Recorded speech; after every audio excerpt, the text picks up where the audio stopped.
People, Deluded, I'm back again. Good evening, and I hope you're all doing well and safe, whoever you are, wherever you are right now, especially in these turbulent times worldwide with what's going on.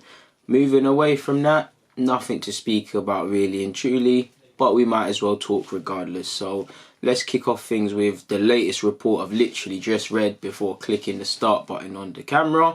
Bukayo Saka was courtesy of the Telegraph. They say more of the same really, in that it's a priority for Saka to sign a new deal here, for us to obviously extend his deal and his stay here, and allegedly it's one of the priorities when Arteta's men get back to training.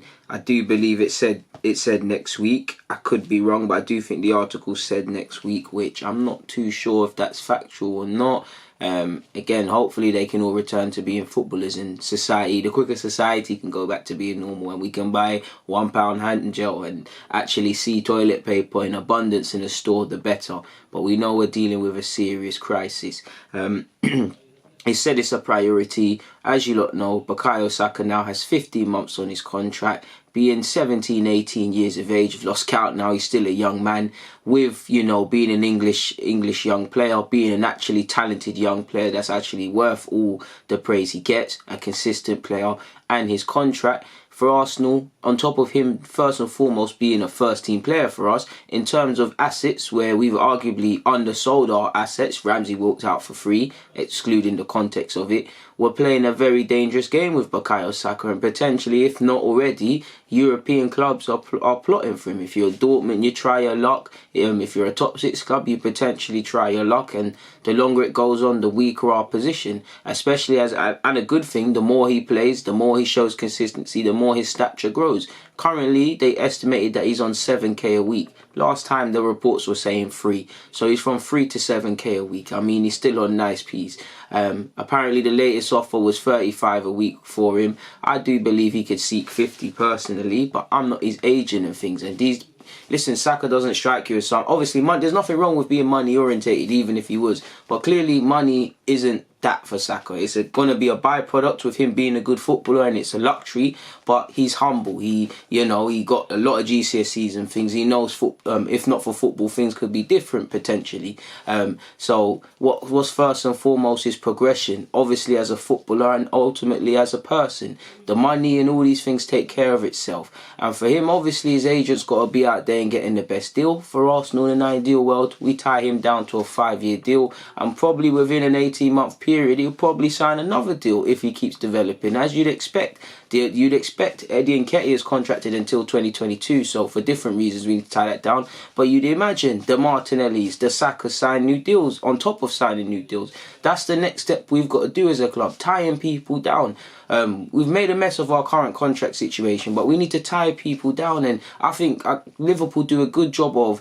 It feels like, and Chelsea used to a degree, but it feels like when one man's just signed a new deal, there's a next one lined, and if they deserve it, it's cool. It's almost a loser's game in a sense of giving people new deals, but in the same way I do think people underrate coaching in football, like improving players, partnerships all across the field. I do think they underestimate the need for stability in players that deserve it. Listen, give players that deserve the money, that deserve the money, sort of thing, Saka. And obviously, if we get him down for 30 on a 35k week deal, 5-year deal, it's happy days for Arsenal.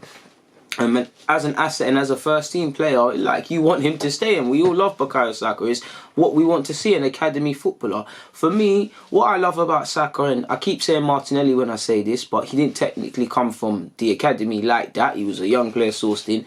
There's a different sort of aura about Saka, man. He's not like these other young players where they got to have arm. Obviously, Saka's going to have moments he needs an arm around him. He's human. But he's got the right toughness. He's got the right temperament. He takes everything in his stride. Like, he's got that silence, confidence. And on the field, what I like about him is he can do the skills. But when he does it, he does it. There's a purpose to it. He's effective. He realises goals and assists. there's almost a delight in the simplicity that his game has, really. And I'm not saying he's basic or anything. I think he's a decent player. I mean, Saka's come out, for me, again, if we look at our neighbours Spurs, you look at Ryan Sessegnon, and I like him. He's been on the block for a while. Saka's come out of nowhere. He's already better than him, really and truly. I'm just pushing my agendas for the man them that know me, that watch this. But yeah, man, he's an England 19 international. He deserves an upgrade on his 7k a week alleged deals plus the appearance money. And yeah, man, the key, he deserves it. It's a reward for his hard work fundamentally, because if he wasn't playing to the standard he was, we probably would be talking about him signing a new deal, but it wouldn't be as elevated. So he deserves that, man. So hopefully that one can get tied down. Listen, the two priorities, as you know, is Aubameyang and Saka. And moving on from Saka to Aubameyang, Leno said, he's not really said anything, people, and I've got to go to the other screenshot, but he said, I think it depends if Oba signs a new contract or if he leaves. I don't know what they're going to do, but if he leaves, of course we need another player, but I think he's going to stay. So, you know, he's just really just said something of nothing, really. Not that it's Leno's job to speak, and not that he can speak on the next man's future and all of these things, people. But I believe what he said initially is, I'm not sure. It depends who's going to leave and who stays. I don't know. I think it depends if Oba signs a contract or if he leaves. But if he leaves, of course we need another player. But I think he's going to stay. So yeah, we hope and pray Aubameyang stays, people. Really and truly, it's lovely to see our old manager Arsene Wenger is first and foremost safe from the coronavirus and looks in good spirits.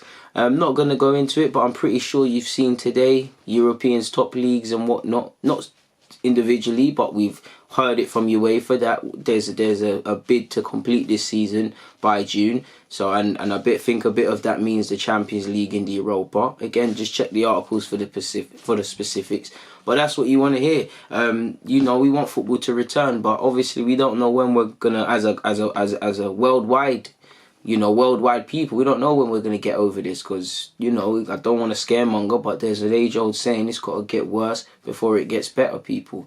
And it is kind of feeling that way, and it does feel to a degree that we're sleepwalking into the abyss, whether that's through fear of unknown, whether that's a lax approach, whether it's the wrong approach, I don't know, but I want to see football return as quick as possible, because you're seeing a lot, people. You're seeing teams you're seeing a lot of things, people having to cut costs and I think Major League Baseball, they donated certain amounts of money or donated sums to obviously the match day staff, or what I believe is or interpret as the match day staff, because these things have a knock-on effect. You're seeing in society people are losing their jobs, people are being given reduced hours, people need to pay bills, and obviously we can't right now work. Technically we can in conditions like I'm working from home as of tomorrow, but you get the point, and it's sad. And you're seeing a team like Barnet where for me anyways, my first introduction in scouting was indirectly through Barnet. Not again, and this is why my CV would probably look dead, because I wasn't officially employed by Barnet, but my friend used to be a scout for Barnet, and through that you get scouting tickets, and we used to go watch Chelsea, every team you name it. Obviously we got to watch Arsenal. There was one game, I can never remember who they played, but it was the first time I saw Tyrese, John Jules, Amici. Definitely remember Fonte Daly Campbell, because he clamped someone and had some mad bravado that I liked about him. But it was through that, people, and obviously I got to see Barnet and be around Barnet and see everything and see them play the South Ends and Leyton Orients. And there were some honest people that work at that club.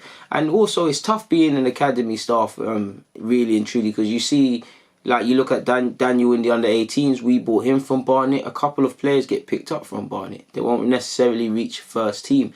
And I'm focusing on academy staff, but it's actually all of their staff that have been placed on emergency redundance, I believe.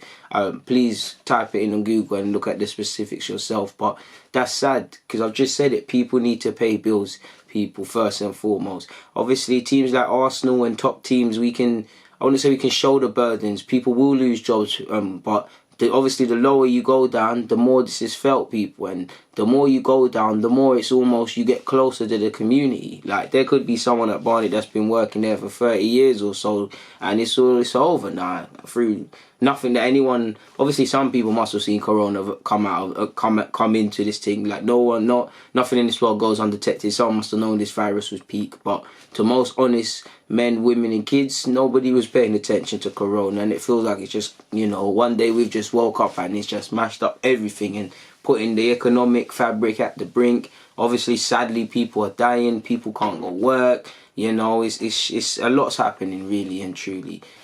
Just want to get back to football, really and truly. I actually miss Arsenal, and I'd say it's probably for a next video, but it's also taught me how to keep my mind right, because I have little investments, and just by looking on them, right, well, not right now, we're not going to do it right now, but they're in the red, and it's also helped me with temperament, because a lot of people are losing money. Like, you look at the stock markets, they're crashing. But I'm talking about irrelevant stuff now. I'm going to get out of here. People, Deluded. Thank you for always watching, rocking, and supporting my team. I'm out.